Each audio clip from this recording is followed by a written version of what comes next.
Thank you, Dr. Brueggemann, for such a rich presentation. I was hoping there was sort of a palate cleanser before I got up here. And then I thought maybe I am the palate cleanser. If you ask a Christian clinical psychologist if they read anyone writing about the Old Testament, there is a 90% chance they will say Walter Brueggemann. Now, as a behavioral scientist, I must confess that that's a completely unscientific statement. But since 34% of all statistics are made up anyway, I thought it was okay to say. But I think it's true, and it's a great honor to share as part of this conference. And I understand my invitation to share as an opportunity to interact with Dr. Brueggemann's work from my own vocational location as a Christian psychologist, specifically related to the issue of justice. So this is what I hope to do in my time today. And I'm going to try to master this thing. As a clinical psychologist, it could be said that I work in the realm of secrets. People come to me and confess things they may have never told anyone, things that have happened to them, feelings they have about themselves, thoughts and feelings they have about others, and even things they have done to others or have not done. The therapist's office may be the new confessional booth, with psychotherapists serving, in the words of Sigmund Freud, as secular pastors. As a Christian psychologist and a professor that trains Christian psychologists, I have found deep resonance with Dr. Brueggemann's work, especially around the Psalms and the prophetic imagination. And recently, his 2014 book, From Whom No Secrets Are Hid, introducing the Psalms, captured my imagination. Now, what you may not be able to notice, because it's quite small up there, is that this book is actually edited by my little brother, with whom, by the way, I have no sibling rivalry at all. And while Dr. Brueggemann's work in this book is stellar as usual, I do have to say that my little brother wrote a pretty good introduction.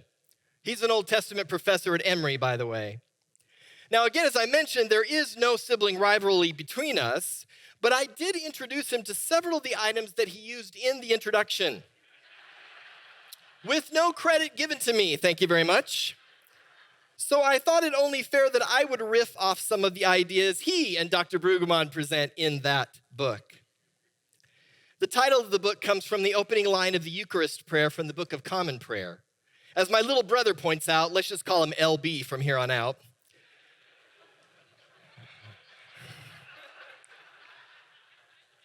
They're still awake, Dr. Brueggemann. As he points out, the phrase echoes an old psychological adage: we're only as sick as our secrets. And what becomes clear in much of Dr. Brueggemann's work is that he too believes this. As he writes, and I'm having trouble advancing here, okay, we want to go one more. Oh, no, back one more, sorry. As he writes, the Psalter as a whole is an articulation of all the secrets of the human heart and the human community, all voiced out loud in speech and in song to God amidst the community.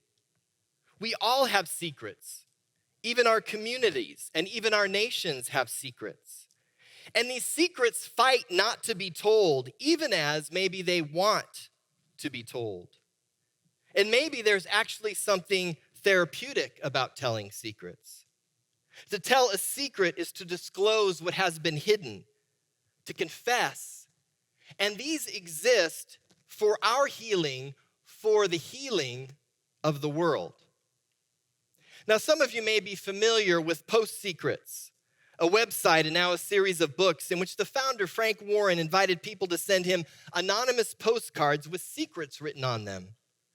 Since 2004, he has collected over 500,000 postcards.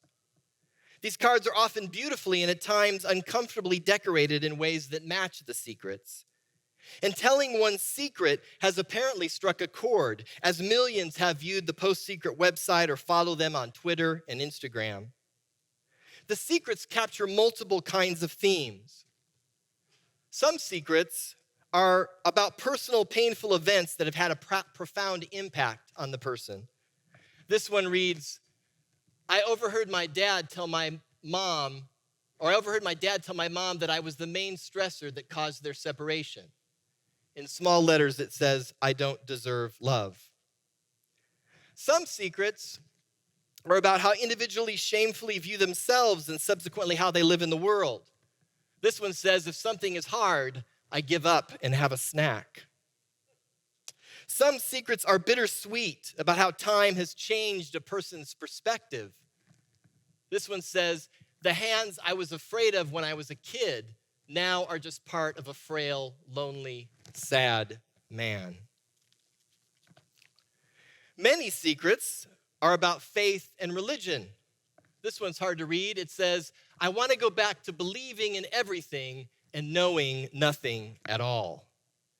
I wonder if that's a seminarian secret at times. Some secrets are about how individuals have treated others. This one says, I give decaf to customers who are rude to me.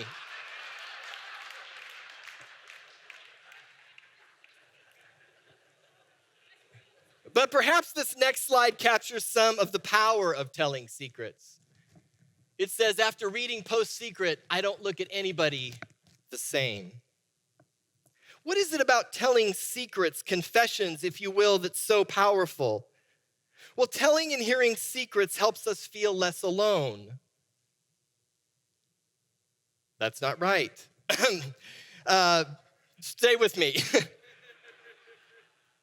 Irving Yalom, the great group and existential psychologist, has demonstrated that one of the curative factors of group therapy is what he calls a universalizing effect.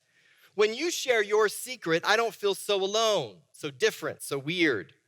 A sense of community can actually be formed, and perhaps this is what is behind the 12 steps in AA. Telling secrets can change others and us. On the very practical side, Post Secrets has become very involved in suicide prevention. For many of the postcards you can imagine are about depression, anxiety, despair, and suicide.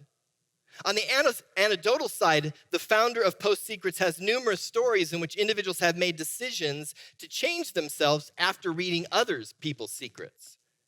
Or alternatively, after telling their personal secret, the person decided they just couldn't live that way anymore.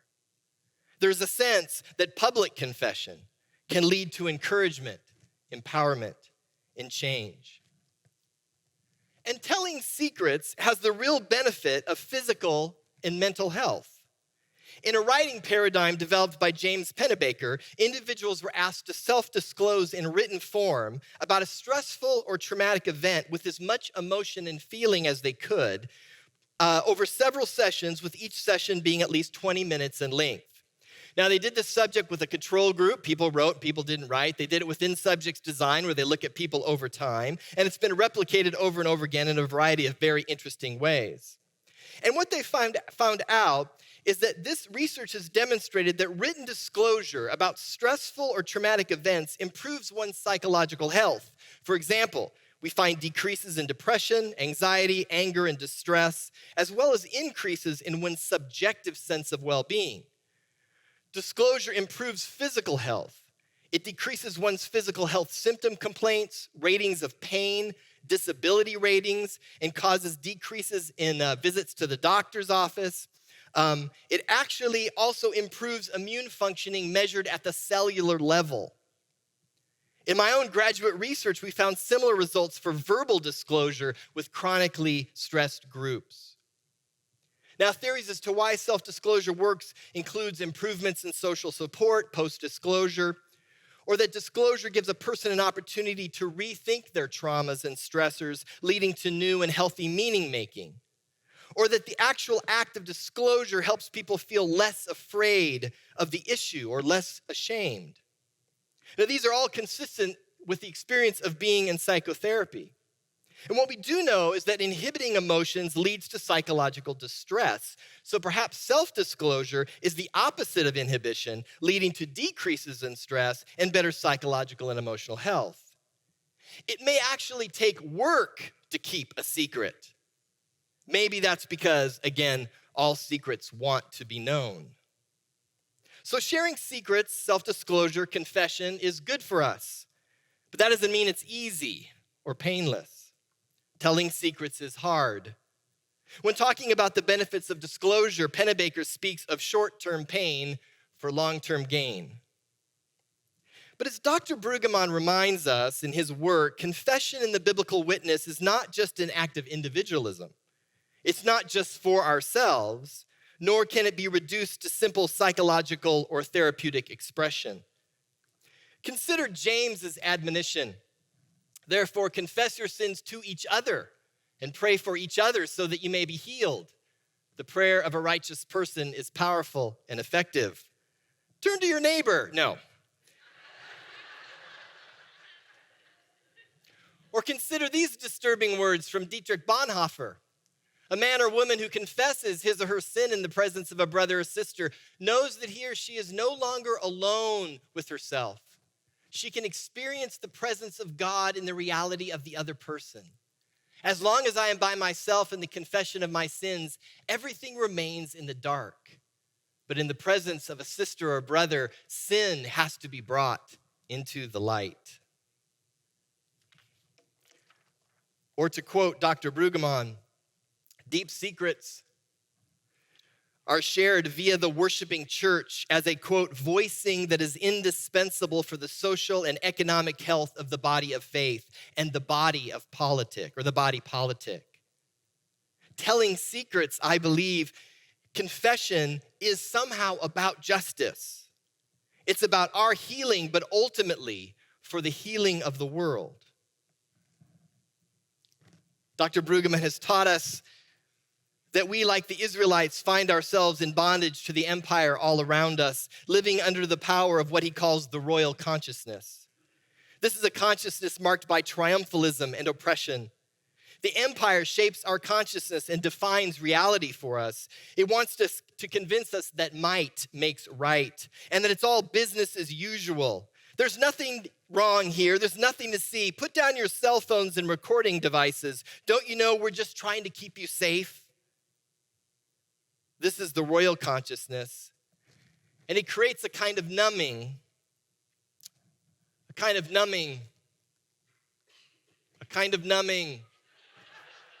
marked by affluence, oppressive social policy, and static religion. And subsequently, we are lulled by affluence to the point that we can't notice our own pain. We numb it with food, sex, drugs, or retail therapy. We can't hear the cries of the marginal anymore. We hear them as troublemakers, looters, not people in real pain striking out wildly like a man punching in the dark an enemy he can't see. And we can't be challenged by a truly free God. Instead, we domesticate God and perhaps baptize him in the river of nationalism. So the task of the prophetic imagination is to nurture, nourish, and evoke a consciousness and perception alternative to the consciousness and perception of the dominant culture around us. And this brings us back to telling secrets, disclosure, confession, and truth-telling. Dr. Brueggemann has helped us see that truth-telling is subversive obedience. It's a great term.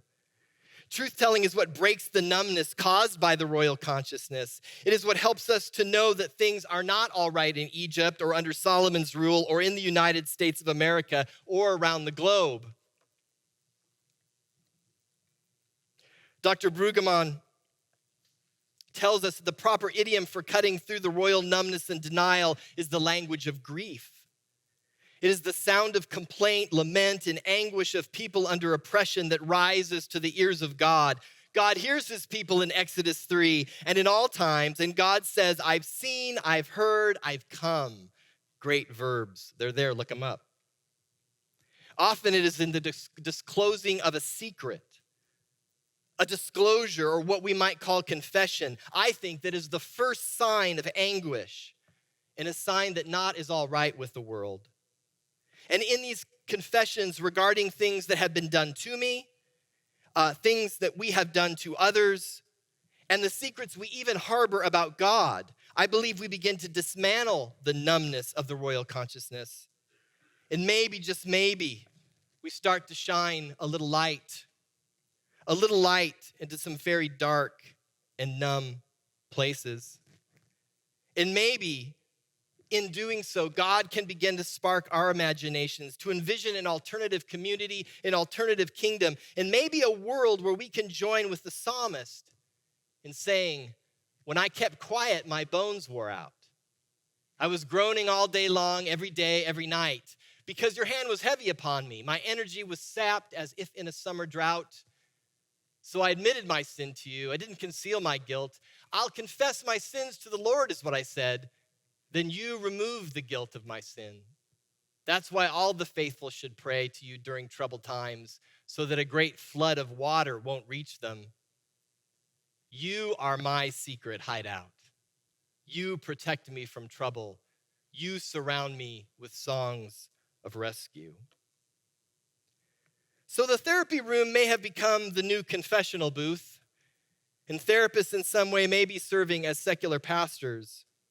And if so, this is probably because we create space for people to speak their truths, to share their secrets, to confess what has been done to them, what they have done to others, to lament, to grieve, to cry out in anguish, to say that all is not right with the world.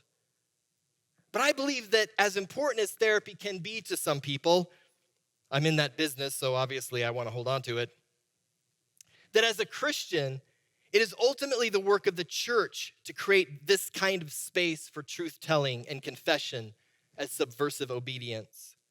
And these confessions are not just about the individuals in the church, but secrets that the church has kept. We have secrets to tell about what we have done and about what we have left undone. We have confessions about how we have not loved our neighbors as ourselves. And so we are going to invite you to join us in a time of corporate confession and prayer. To confess secrets we have harbored about ourselves, secrets we have harbored about our neighbors, and even secrets about our God. I'll lead the prayer where it says leader and ask you to join me where it says congregation. There'll be a musical response after each confessional section, and at the end, I will actually pray a part of a prayer that Dr. Brueggemann wrote. So please join us in prayer, and we'll begin by hearing the musical confession.